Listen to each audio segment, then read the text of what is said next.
So you can see all the rafters that have gone in. These are 9x2 rafters.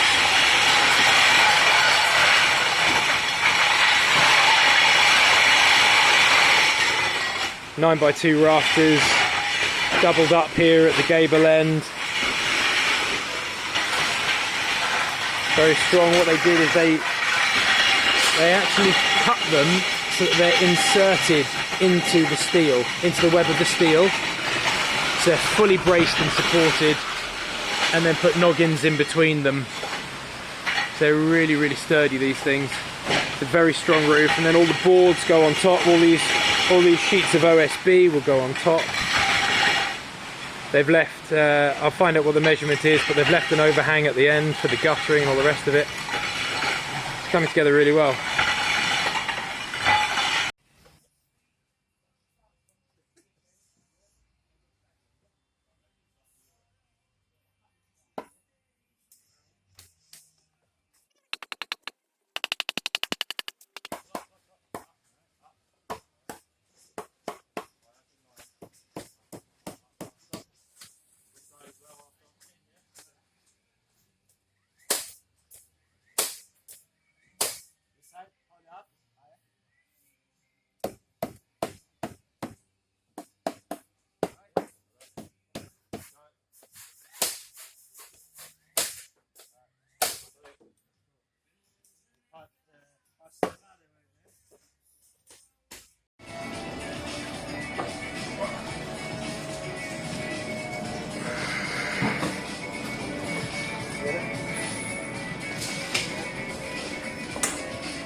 Yeah, walking. Do you reckon?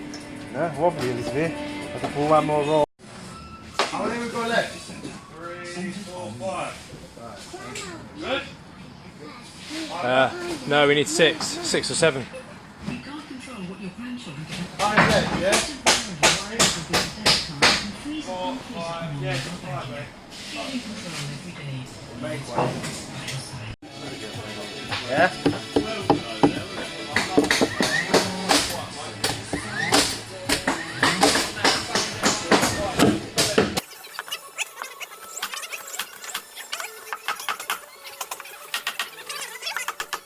These 2x9s here, we've then added the firrings on top.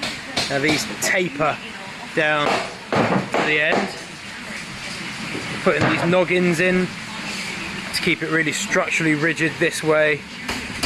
And then finally we're putting these battens on top that basically allow the venting of the roof, so that between the boards and the insulation there's obviously that much gap to vent the roof, so that there's air vented the whole way across, up and over, which is specified by building regs, building control. This is called a vented roof. Now what we can do afterwards, we can cut out the other hole for the Velux here. We just cut out the battens, leave the rest in place. But it means the roofers can crack on with what they're doing in the meantime, and then we'll just cut it out after. So it's going well. It's going really well. So now we're bringing up the 18mm OSB boards, and these basically allow us. I got it. Yeah, I got it. Cheers. To board out the roof section here, so we'll board this bit, and then we'll finish the battens and board it out. So you can see what I mean there about the gap. That gap there is the ventilation. Goes from the front all the way across, and then down there, down the roof there. And there'll be breathable soffits and vents down at the bottom there.